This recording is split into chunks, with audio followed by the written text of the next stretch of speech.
Thanks for tuning in. Let me know in the comments if you can hear okay.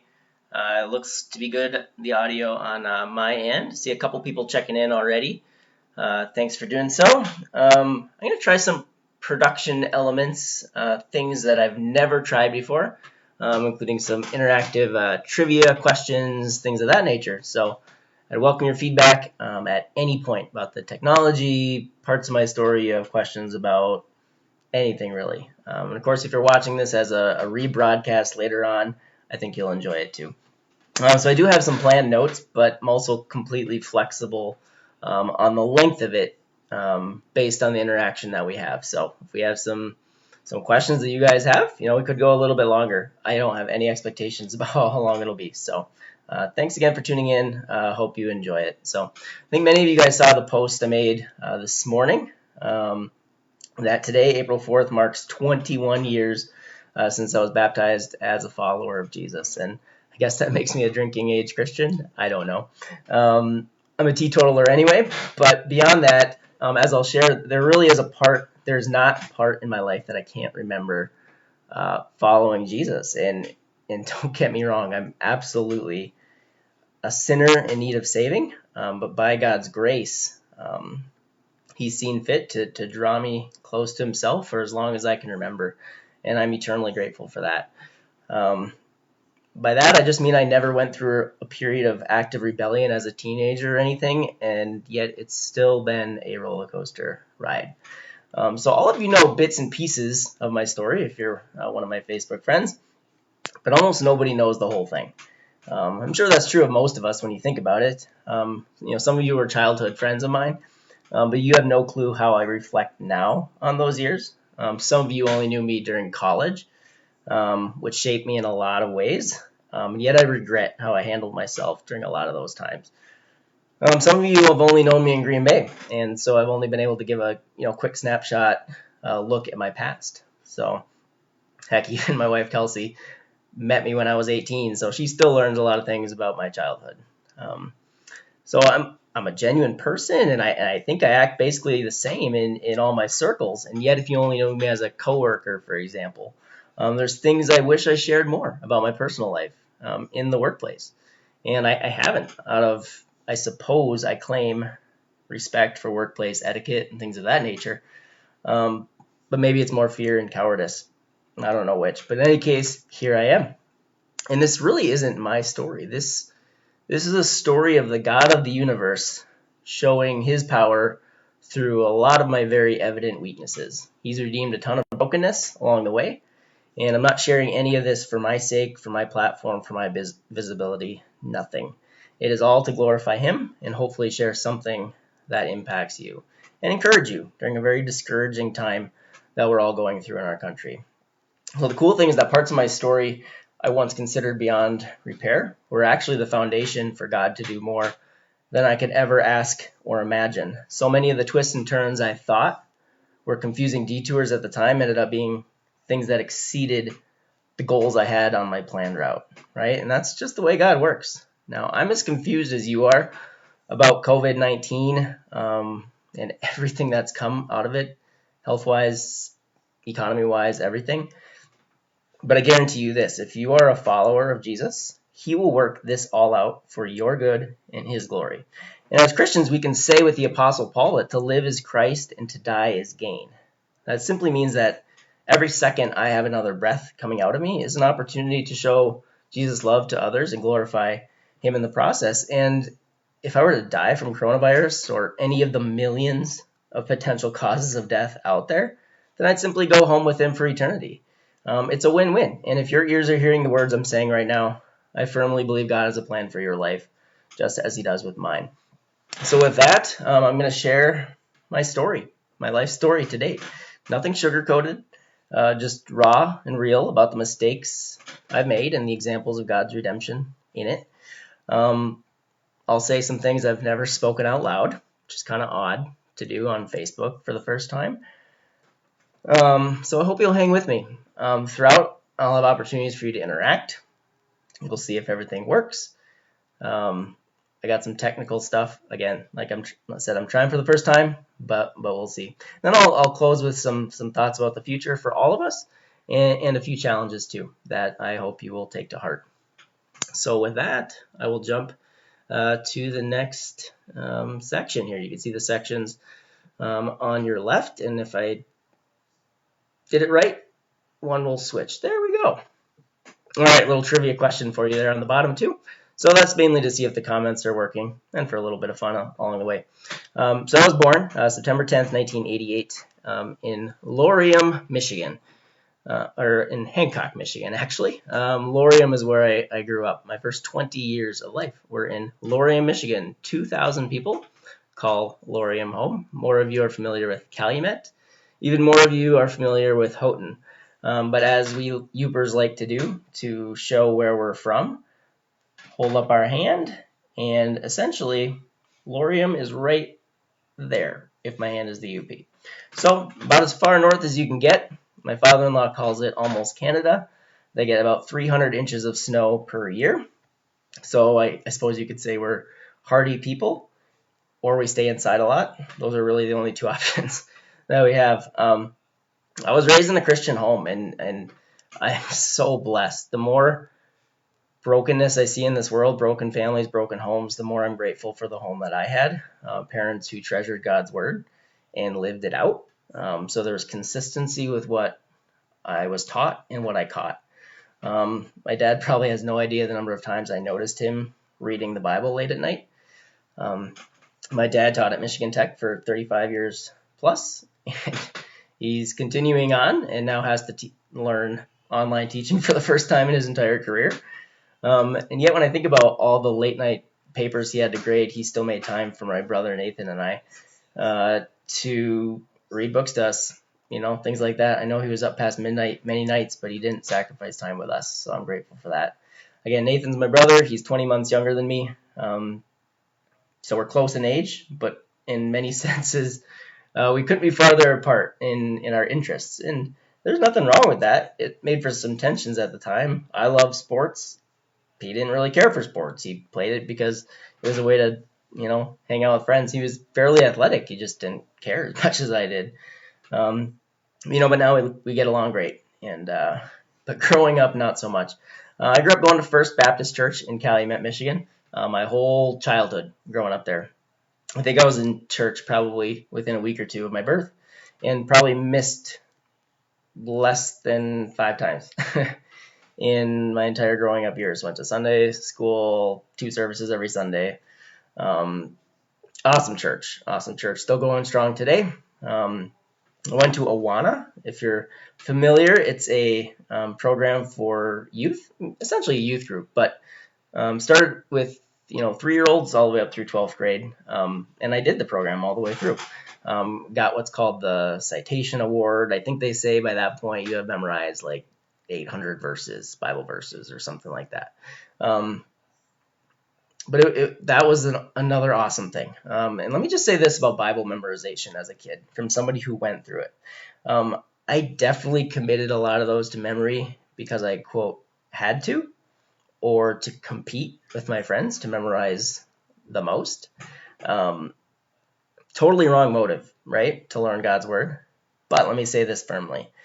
Those seeds in my mind are a deposit now that has led to much fruit when I gain the maturity to appreciate God's word. So I might not have memorized it for the right reasons, but it's still in my head and I can still draw upon it now that I do appreciate it and know it. So if your kids, don't necessarily like the idea of memorizing the Bible, stick with it. They might not appreciate it at the time, but they will later. And I also went to the Copper Country Christian School. Small little Christian school up in, the Keweenaw Peninsula, a little over half hour from home. So we took a bus or a van to school every single day, K through 12. And, it was awesome because it was not just Bible classes, but it's learning how God integrates into every other subject. So here's your answer to the first trivia question. How many were in my high school graduating class? 1.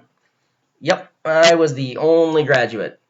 In fact, I had some homeschool friends who had more in their graduating class than I did in mine, and I went to an actual school. So I was the only one in my grade all through high school. So that obviously shapes you in some ways. When I was in my senior year, I was the only one kind of going through that phase of life and the transition to college. Most of my friends were younger than me. And then, of course, I go off to college, and most of my friends were then older. So it was an interesting time. Played sports all growing up. Actually, not until I was about 10 years old did I really latch on and get interested in playing. I played high school soccer at the Christian school. I was a referee, actually, starting in 8th grade. I ended up refereeing hundreds of games over more than 10 years. So I played it, I've refereed it, and as you'll see later, I did a bunch of other things with sports too. I've had a newspaper out, so I've had a job since I was in 8th grade. And I don't know if it was just touching those newspapers every day and seeing the bylines or what, but it kind of planted in me a seed for journalism, which I'll get to later. All in all, many would say about my childhood that I was sheltered. I've heard that a lot. I went to a Christian school. I went to a Christian church. I grew up in a Christian home. I wouldn't say sheltered at all. I'd say I was given a solid foundation, more so than I could possibly want. And there's much of that I hope to implement, with my own kids. I had a close friend circle. We saw each other in church on Sunday. We hung out in school Monday through Friday, and then we usually hung out on Saturday too. And I think many of us assume our childhood friends will just be lifelong friends by default, right? But people go in different directions, and that's okay. I still have many of those close friends to date. Been a groomsman in a couple weddings, but you just realize that friendships are more or less based on proximity when you're young, and perhaps only secondarily on beliefs or common interests, which is why it was good for me to graduate and then go on to attend a larger, quote unquote, secular university. So we'll transition into the college years, and I'll tell you a little bit about those. Very, very transformative period in my life. So there's your next trivia question if you want to comment. What you think, A, B, C, or D? I had a lot of different jobs through the years. In any case, when I was considering colleges, like I said, journalism was kind of the thing that grabbed me the most. But I wanted to go to Michigan Tech too. It was what I had known. Like I said, my dad taught there my entire growing up years. I've been on the campus, thousands of times. And because my dad taught there, I got half tuition. So I couldn't pass that up. So they did not have a journalism program. What they did have was a scientific and technical communication degree program, 4-year bachelor's, and that offered a minor in journalism. So that's the route that I went. Ended up, leading an enterprise that we had through that. Ended up being the president of our student chapter for the Society for Technical Communication. So really enjoyed that, but journalism was it for me. Journalism was the big deal I was all about in college. That's what I wanted to do with my life. For those of you who only know me in Green Bay, that might surprise you because I have not done journalism to speak of in Green Bay. But I started at the Michigan Tech Load student newspaper the first day on campus. I had even reached out to people with the student newspaper while I was in high school. I was so determined to be, part of the newspaper. Ended up becoming news editor there my first semester, and then did that for 2 years. I was sports editor for 2 years, and then I was editor-in-chief for my 5th year. More on that 5-year plan in a bit. I also started what's called Cross-Reference, a Christian newspaper on campus. As if I didn't have enough with the one newspaper. And here's the thing about that. It only published a few editions. And since I totally overcommitted in college, it died. So I started a student organization, and it died. That was tough, but I'll tell you this much. I still pray to this day that one student stumbled on that newspaper at one point, and it got them thinking. And maybe something triggered in a conversation 5-10 years down the road, and it ended up leading him to Christ. I don't know. Those are not wasted seeds planted. It was a hard learning experience for me, but those are not wasted seeds. Maybe I'll only find out in eternity, but I have no regrets. Taught me extremely important lessons. And I'll say this, failing big for God really isn't failing. It's learning, it's growing, and it's giving God a platform to redeem brokenness, right? We all have brokenness. It just becomes a platform for God to work. But honestly, you guys, I don't think hardly any of you know how much I messed up in college. I got married between my sophomore and junior year. That's not the mistake, just to be clear. But I also, at that time, took leadership roles in 3 different student organizations, plus a part-time job at the local radio station. So if you guessed A, you're wrong. I did work at a radio station. Excuse me. Fall 2009, after I got married, I fell flat on my face. That semester, it was terrible. I was getting used to married life, which is hard, right? I was, like I said, 3 different student organizations plus a part-time job. I either waived or failed all my classes that semester. Totally burned out. I burned out. I don't know how else to describe it. If you've never experienced it, I hope you don't. But I burned out. And that was a hard learning experience for sure.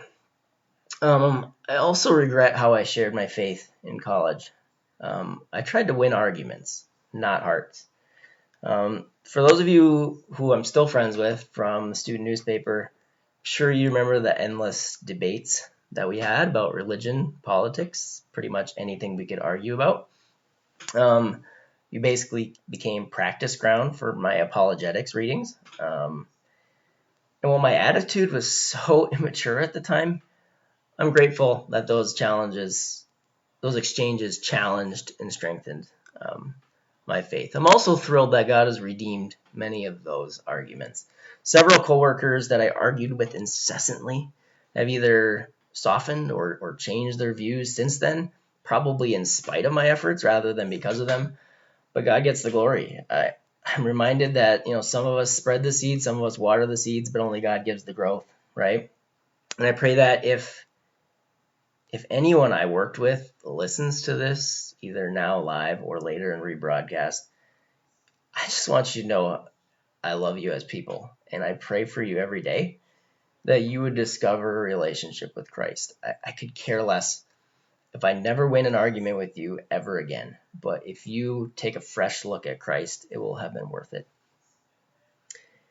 So in any case, I ended up doing the 5-year plan because of my big fall 2009 fall flat on my face period. I usually tell people it's because I got married and I slowed down. That's only a partial truth. I destroyed a semester, and then I slowed down for the semester after that. And then I refocused for my last 2 years.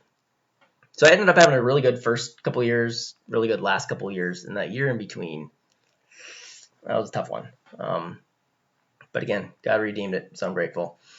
Before I get to my first job, after college, I want to describe my relationship with Kelsey too, because I just threw in there that I got married. Most of you might not even know that story. So we actually met during my freshman year in college through what's now known as Christian Mingle. Many of you have heard of it. Online dating site. Then it was called relationships.com. Now, being in the UP, I had looked nearby, and surprise, surprise, the UP in 2006 was not a hot online dating scene.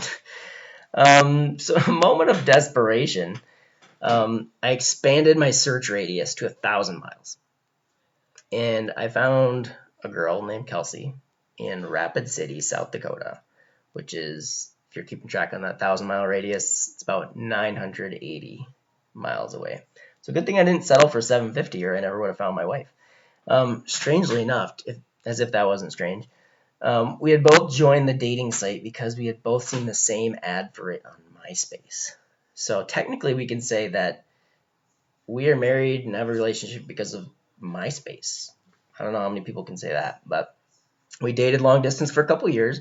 And yes, that included a couple Greyhound trips to South Dakota. For me, pretty much every major break in college, one of us visited each other. We decided to get married in August 2009, so we didn't have to ride buses or fly planes to each other anymore. So I was 20, she was 21. Yes, she robbed the cradle. We got married in South Dakota and had a separate reception in Michigan because we had so many, family that couldn't make it one place or the other. So we just decided to do something in both. It was pretty awesome. But as if college, while living in a tiny one-bedroom apartment, wasn't enough on our marriage, then came my first job after college. So, another little trivia for you. The real world. The real world. I think I was starting to, I don't know what I thought about journalism, but I was pretty determined to, be the next great news reporter or something. I don't know, but I thought we'd move away right after college. It won't surprise many of you that Kelsey was not a big fan of the UP. And it was tough. It was really tough on her. But before I even graduated, I ended up securing a job that had just opened up as a combination news and sports reporter for the Daily Mining Gazette up in Houghton, Michigan. The same paper I had distributed for 5 years in middle and high school. So I was the only one in that combo role, which meant I got to be the beat reporter for Michigan Tech Division I hockey and for Michigan Tech News, local high school sports, and local government. It was an incredible deep dive into the real world. Unfortunately, it did not take very long for me to realize the profession of my dreams was not exactly what I had expected. And to be clear, I loved the work itself. Journalism was amazing. I loved it. I loved discovering and then telling the truth and being the first person to do it. Now, it just gave me such energy to do that. I love being close to the action. The hours were tough at times. Typically I'd be in, 7 to 11 a.m. and then I'd do some work at 7 to 11 p.m. It was a weird split shift with some things in the middle every once in a while. But those hours were to be expected. That wasn't a surprise to me. What was a surprise and what kind of made things come crashing down in my mind was working my tail off well on food stamps and living in subsidized housing with one vehicle and a wife in isolation in a place she didn't want to live. That was a wake-up call. And to be honest, I looked around the newsroom and I realized this is not a profession that was kind to a family man.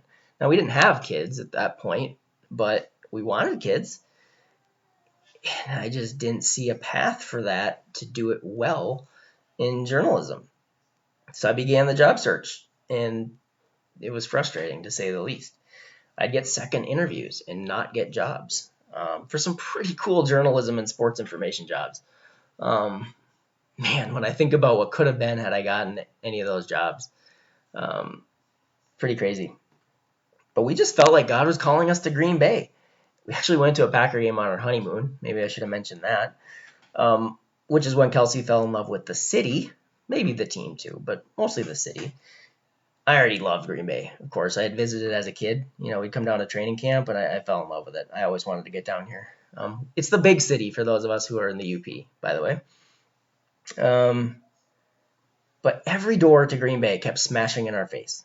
So, like with the online dating, I expanded my search radius yet again out of desperation. It's almost like God's vantage point is bigger than mine or something. It is. But more of the same. Job interviews, but no jobs. And then we were approaching fall 2013. The school year was always a crazier time as a reporter, meaning I probably wouldn't have time to look, during the school year. But in August of 2013, I applied at a trucking company in Green Bay. And if I'm honest, I was putting out so many apps at that point that I barely remember applying. That's the truth. If any one of my Schneider coworkers is watching. And I didn't know about trucking, but it was in marketing, which had a similar skill set, Although if you're in journalism and you go to marketing, at least in the past, it used to be kind of seen as, you're going to the dark side. Journalism is this noble truth telling, and marketing is this sleazy lying to people profession. It's not actually true. Journalists just need to present the truth in accurate, straightforward ways. Marketing just gets to put the truth in the best possible light with the goal of persuading someone. So marketing can be sleazy, but it can be done well. In any case, off that soapbox. How things came about with Schneider. Oh yeah, I gotta get to the trivia question before I move on. All right, the coolest person I got to interview as a reporter. There are lots of cool ones, but for me, growing up in the UP, following the Detroit Red Wings, it's none other than Steve Yzerman. He was recruiting somebody up at Michigan Tech at a hockey game, and I saw that he was there. I only got to talk to him for like 30 seconds, and I don't even think I have the audio of it that I can find. Got to talk to him a little bit after the game too, not recorded, but still, basically the Brett Favre of hockey. From my childhood years, they were similar.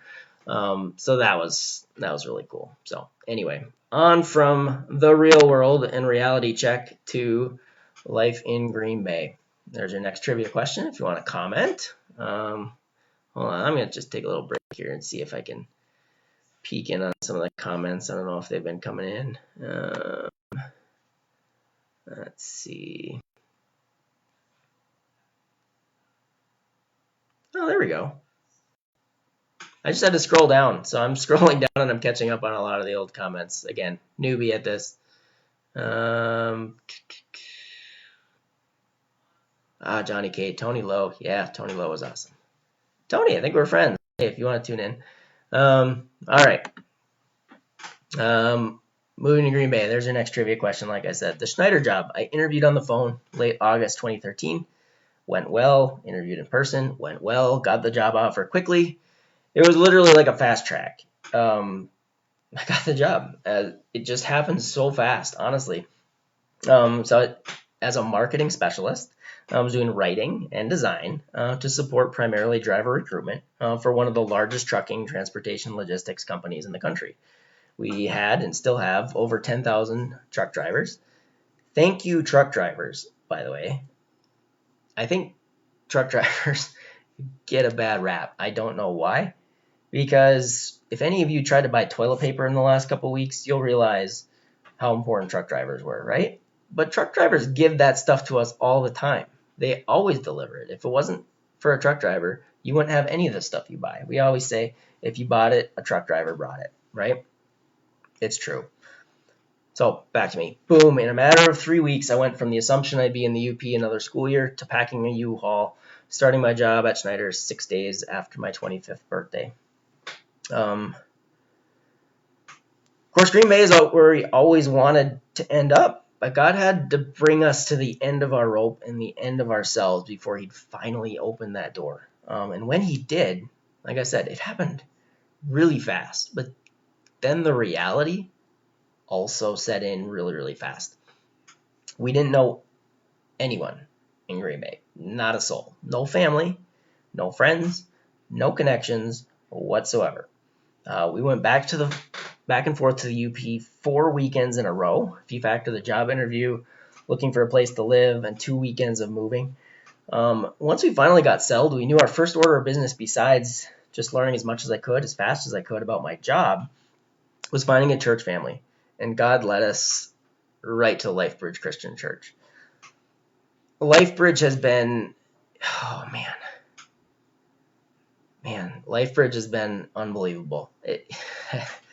We looked at the website. We were looking at a bunch of different websites. We listened to a few sermons. We liked it. We attended on September 29th, 2013, and we never looked elsewhere. We never looked anywhere else. We assumed we'd spend months, searching for the right fit, that they preached the truth. They, had young families like ours. Without trying to be a consumer, we just wanted to find where God wanted us to fit in. And man, we just never left. That first Sunday we went, there was a sermon series starting about how church is a family. We got plugged into a life group that was just starting up. And the rest is history. Simply put, this church family quickly became our family, and it's felt like that ever since. We love this local church family. If you're looking for a church and a church family, consider checking out LifeBridge. It's unbelievable. And making friends from scratch, that's tough. But coming to the church, it all happened just so organically. We never had to force anything. I had never been in a position where I needed to really look for friends. I'd grown up, with a built-in friend group that had always been there. But God gave us friends so quickly, and I don't even remember like trying to make friends. It's just like we've been here 6.5 years, but it feels like our Green Bay friends have been our friends as long as my childhood friends. It's unbelievable. And God's provision, we've just seen it in so many ways. The job, the church, our friends, and financially too. The job at Schneider was a big jump in pay for me.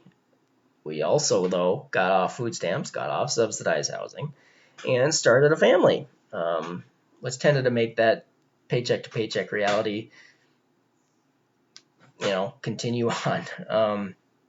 We've always kind of lived paycheck to paycheck, frankly, but that's okay because we've got to see God work in some unbelievable ways.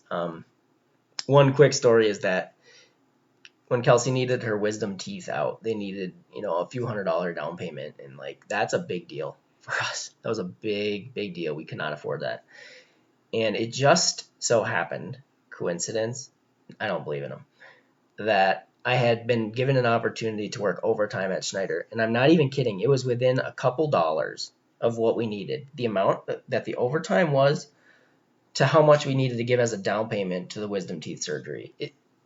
So we've seen that kind of story play out more times than I think I can count.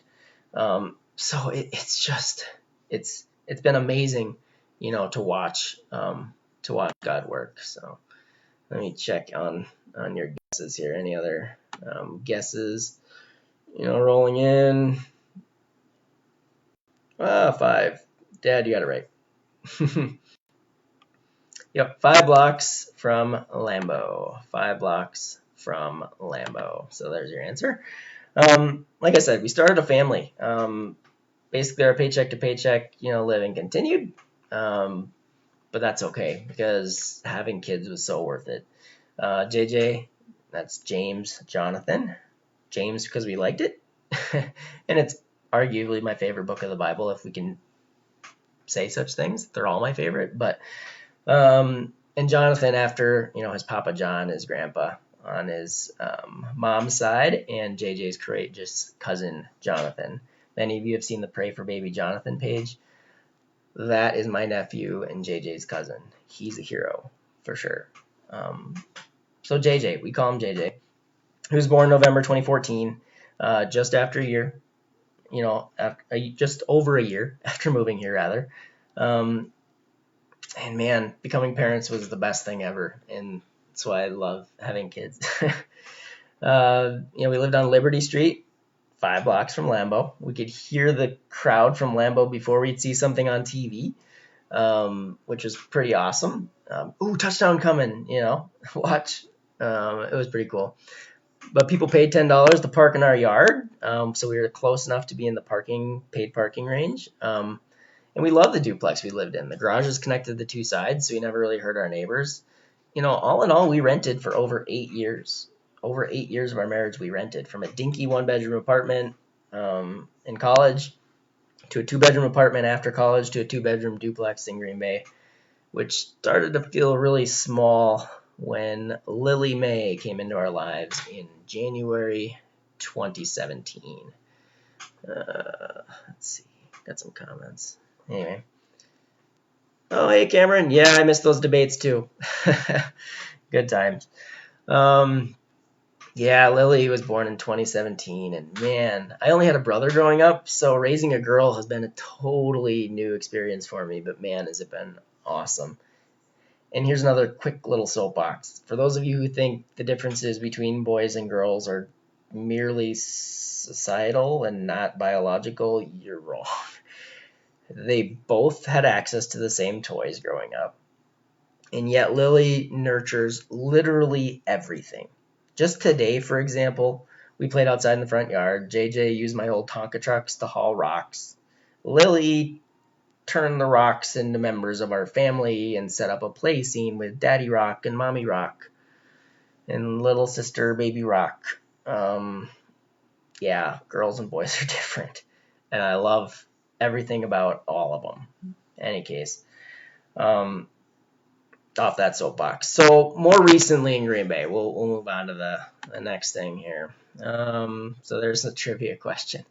That's coming up later. Yeah, I geek out a little bit over it. Anyway, we moved to our first house in late 2017 on Beamer Street in Green Bay, a little northwest of our duplex on Liberty Street. We're still only about a mile from Lambeau, although nobody pays to park at our place anymore. It's a little bit farther away. It's still a great, easy walk. You just, take St. Agnes. It's this nice, half circle or quarter circle route that goes right to Lambeau. So it's still a great spot to park and walk to a game. It's just a mile away, though.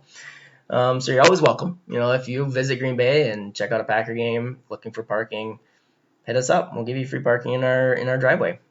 Plus, you can use the restrooms. You don't have to settle for porta potties in random people's yards. But yeah, so it's a 3-bedroom house, for a growing family, which is good because it grew again last year.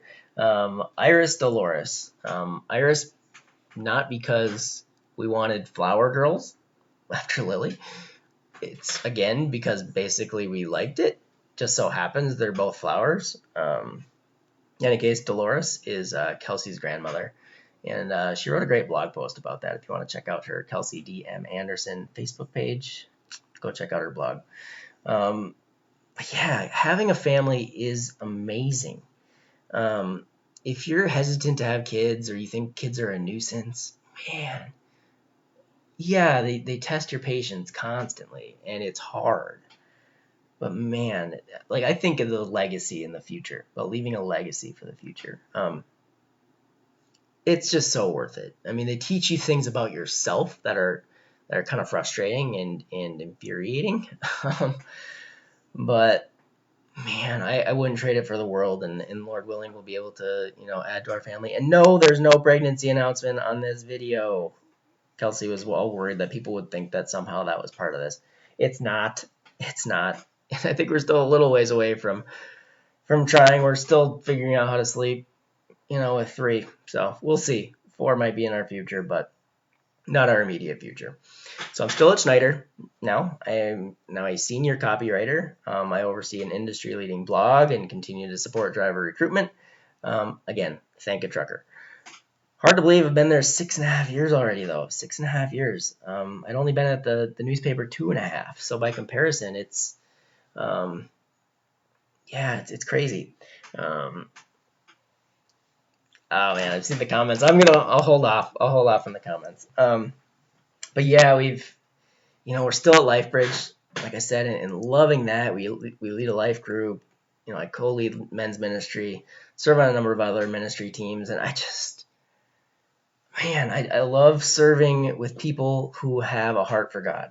I mean, when other people want the same things, namely to surrender to God's will and sacrifice themselves to serve others, there's no better place to be. So it's just unbelievable. I preached a couple times, and I just can't wait to see what the future holds, with this incredible church family. This coronavirus stuff is totally changing the way we do church for a little bit, but I think it's only for the better in the long run. We'll die to get back together again. I know that much. So it'll be awesome. We developed deep friendships. Several times over the last, over the first few years here anyway, we felt like newbies, but now, man, it feels like we've known some of these people our entire lives, even though it's been less than 7 years. And then I want to talk about Providence Academy. Some really, really cool stories there. This Providence Academy is a classical Christian school here in Green Bay. And coming from a Christian school myself, growing up, I always knew that I wanted to put my kids in a Christian school as well. And Kelsey went to a public school growing up. Didn't have the best of experiences, though. in any case, she and I are aligned, that Christian education, to the extent that, God calls us to it, is the best plan for our kids. But in any case, I felt like I wanted to get plugged in at Providence Academy before our kids were school age. Just maybe a little odd. I don't know. Most parents probably wait till their kids are in the school before they reach out to get involved in the school, but I just had an inkling. So Ron Young, the headmaster, at Providence, I just felt like I should meet with him. I can't explain it other than that God laid it on my heart that I should meet with him. I honestly, even walking into that meeting, I don't know if he knows this, walking into that meeting with him, I had no idea why I was there and why I was doing it. But during the course of conversation, it came up that, yeah, we're thinking about starting a high school soccer program. Really? Like, I had gotten a coaching minor while I was at Michigan Tech. I think I forgot to mention that. That's another God thing. I had taken a couple classes toward the coaching minor, and I got an email saying, hey, you're on your way to a coaching minor. Do you want to take the rest of the classes? And I was like, yeah, it's sports. Why wouldn't I? So I got that thinking, yeah, I'll probably coach someday. And soccer was my sport, and here's this opportunity right in front of me. And at a Christian school in Green Bay, I was absolutely stunned. I don't know if I gave that away. No idea, but man, I was just stunned. So in any case, fall 2017, I was the high school soccer coach at Providence Academy. And that was just my foot in the door with the school. I think it was, no, that was 20, the years are blurring together. It was the next year then I would have gotten offered the opportunity to be athletic director at the school. Again, a pretty big sounding title for a very part-time role with a small school, but it's right up my alley. I absolutely love it. I get to minister to kids and parents and families and community through sports. It's the best possible combination of things, and it was just a road paved by God for me. I can't describe it any other way. So now I help with our co-op with NEW Lutheran, who have been awesome partners with us. Trinity Lutheran, awesome partners for our athletic program. Big things in store for Providence Athletics. I know that for sure. And now, just this past school year, we enrolled JJ at Providence. He's in junior kindergarten, so he only goes 3 days a week. Well, now he doesn't go anywhere, but his teacher still sends the work home, and man, it's been so good for him. He needed that structured environment. So it's been awesome to put him there. And we're going through crazy circumstances in education right now. But that may be an opportunity to look at a different education option, for your kids. Now, before I get on the mini soapbox here, know that every parent needs to make a prayerful decision how to educate their children. And it can be done well in public school. It can be done well in homeschool. It can be done well in a Christian school. It can be done poorly in all those places too. So you ultimately need to seek God's will and wisdom. But what I would ask you to do, if you're considering child or school options for your children, is to at least investigate a Christian school, or especially a classical Christian school. I might botch this number, but I'm going to go out on a limb and say it anyway. Is for fourth graders, I believe, at Providence. Typically, fourth graders, a little over half of them or something like that, I think in public schools, read at their grade level, fourth grade level. But 100% of Providence fourth graders read 2 grade levels above fourth grade. So it's those kind of things that teach me, or that show me that, yes, it's a Christian school, but the classical methodology is also really powerful. So there's my mini soapbox there. And now I'm going to cover some stuff regarding self-discovery. This last like 6 months, honestly, have been incredible in the areas of self-discovery. And that gets me to the Clifton Strengths question here. I see a lot of people, offering some guesses here about what my, top strength is. And several of you got it right. It is learner. Learner is my number 1. In fact, those 5 right there are in order. So those are my top 5, right in order. Um, if you've never done the Clifton Strengths Assessment, let me just encourage you to do it. What it does is it shows you your natural aptitude, what you naturally do. That's powerful for two reasons. It allows you to apply yourself at those things with even more intention and more focus. And because they're already strengths, you can actually grow them more than you can a weakness. Now, it might sound strange, but check out the science behind it. It's pretty powerful. Not only does it give you better understanding of what you're good at, it shows you your blind spot of what you're so natural at that you don't understand why other people don't see it that way. Like learner, for example, for me, I never understood why not everybody wanted to go to conferences and soak up as much information about everything all the time as I do. Turns out that's how God wired me. And I can explain each of my 5. I won't because that's a tangent. If you ever want me to, or you ever want to geek out on your Clifton strengths, I'm always up for that conversation. Let's just put it that way. I've done 23andMe in the past year. We got that for Christmas from my parents. And just finding out literally where in the country of Finland my primary ancestry comes from, yeah, it was pretty cool. Enneagram, Type 3, Myers-Briggs, INTJ.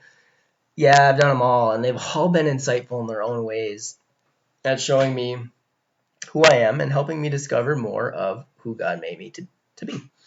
And then one other thing I want to talk about recently in Green Bay here, and if you don't follow me on LinkedIn, you actually probably don't know this yet. I've told a select few, I think. But I have been starting to get into some freelance content marketing work. Again, that's primarily financially motivated, if I'm being perfectly honest. But it's right in my skill set, my wheelhouse. I've really grown in it. Talked to my boss about it, so she's fully aware that I'm doing this on the side. It's not compromising any of my other opportunities. But go check it out on LinkedIn if you're curious, if you're part of a business that you think could use some content, which tends to be, pretty inexpensive compared to a lot of the paid, marketing options that you can be investing in right now as budgets are tight. But in any case, I'm just doing my best to support my family. That's really what it boils down to. You can, again, check it out on LinkedIn if you want to know more. And yes, I'm watching out for that overcommitment thing that's bit me in the butt before. I just continue to seek God's wisdom about what the future might look like, which brings me to the last section. Yes, my wife said it. I'm obsessed. I am obsessed with Clifton Strengths. All right, on to what's next. You see the question there. I've been thinking about doing stuff like this many times. I've always told people I'm the one behind the camera. I just stayed away from this stuff. I like being behind the scenes. I like that kind of thing. But this has been drawing me. There's something about this and the production and all that kind of stuff that's been drawing me. So I don't know what it's going to lead to. I have no clue. That's the answer on what's next. I have no clue. But I feel God working. And that is the best place to be in. If you're in His Word, if you're prayerful, if you're in community with other people, man, God will lead you. God will guide and direct it. Like I said, I have no idea what that means, what it looks like. So I'm just going to pray for wisdom and do the things I know God wants me to do. There are plenty of those that I struggle with all the time. So that's, investing in my relationship with Him first and foremost, and in all things, in all areas of life.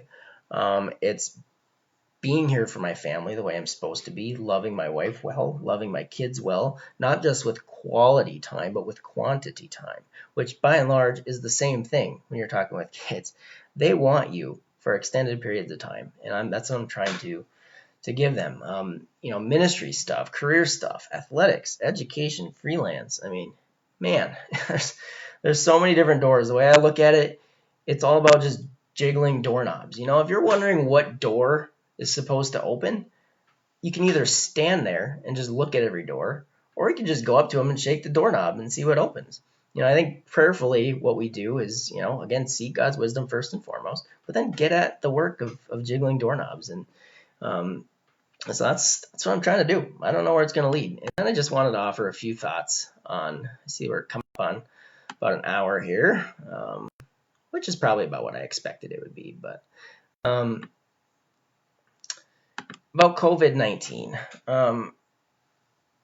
first and foremost, we don't need to fear. Fear is the wrong response to this and to anything. We don't need to worry. God is still just as in control today as he was 1 month ago, and 1,000 years ago, and 1,000 years from now. God is in control. He is on his throne. We don't need to fear. What we do need to do is love our neighbor. And I think that can look like two things during this too. It looks like staying home and not potentially spreading the virus to your neighbor. But it could also mean finding creative ways to understand the needs of your neighbor and then safely meeting those needs. Whether it's delivering something, making masks, for hospitals that need it. I've got quite a few friends in the medical community on Facebook. If any of you guys are watching this, thank you for what you do. You are heroes, and you just need to know that you are being prayed for. I'm praying for you. I've been praying for the medical community at length, much more extensively during this whole process. And it's a great reminder that you guys do life-saving work all the time. So just thank you for that. And I think this is ultimately going to lead to some permanent changes in the way we interact, the way we work, the way we gather. And guess what? God will get the glory from this. I shared on Facebook, I think it was yesterday, the example of the health and wealth gospel, that many people are losing either their health or their wealth. Maybe. And trust me, I'm the first one to acknowledge that I don't know what God is doing during all this. So I am not going to apply motive to him that I don't know about. But maybe he's trying to get our attention and destroy a few false idols along the way. And if health has been your thing, or wealth has been your thing, or the attempt to gain either of those things have been your thing, you need to look elsewhere. It's not about health and wealth. It's about the truth of the gospel. Jesus is in control, and he will give you the gift of health should he desire to, and he will bless you with wealth to bless others if he so desires to. And he will not if he desires that. We could die, like I said, a million different ways. So COVID-19 is one of those ways. If we're getting all panicky about one more way out of the millions out there, I don't think we're thinking about it right. So, just wanted to share that with you guys. It's been about Jesus all along, right? It's not what we think he can give us. He's already given us an eternal relationship with the creator of the universe. And anything beyond that is a bonus anyway. So I'm just thankful to God for all he's done in my life. That's pretty much the gist of my testimony as I intended to share it. So again, if you have any comments, that you'd like to, see future videos about, been thinking about maybe doing some, online, prayer sessions or Bible studies or things of that nature. Obviously, I think a lot of us are challenged with the, going digital stuff, but I think we're also learning new skill sets during this time, and that can only lead to expansion of the gospel. And for that, I'm thankful. So again, open to any ideas, comment with any ideas you have. With that, I will check back to the comments here and open it up to Q&A. Again, I don't know how much behind I am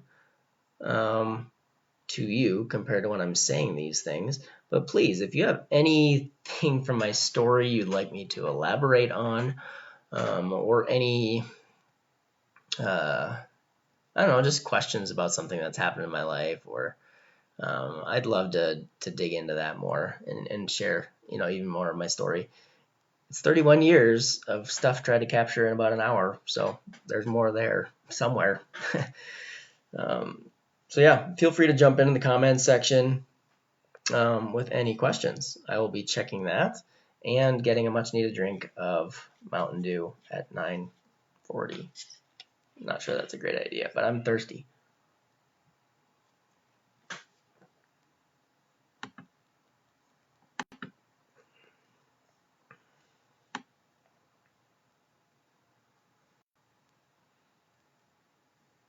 Any questions, guys? Any at all?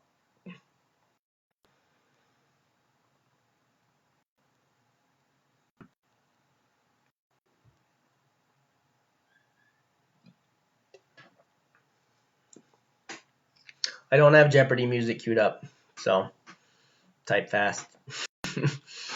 No, I'm kidding. Again, I'd love to share more of my story through other means. I'm going to close in prayer here in a second, and I think you'll all appreciate that time because I'm happy to pray for whatever it is you want me to pray for. So again, maybe I don't know how much lag there is. So again, feel free to comment or ask any questions about my story. But with that, I'm going to move on to prayer time. Again, do you have any prayer requests you want me to lift up at this time? I have a few from earlier this week. Just thinking about COVID-19. There's a question. I don't know how long ago this was posted for you guys. I'm just now seeing it. What do I love more, journalism or Mountain Dew? Journalism powered by Mountain Dew. How about that? If I can be more alert and more awake, I can't tell you how much of this I've had during my attempts to do journalism through the years. So any prayer requests, feel free to comment below, or message privately anytime. I am continually trying to pray more than I do now, and when I have requests to go off of, that's even better.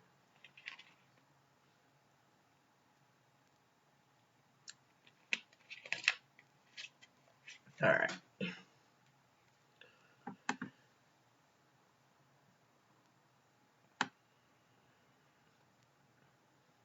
Last check.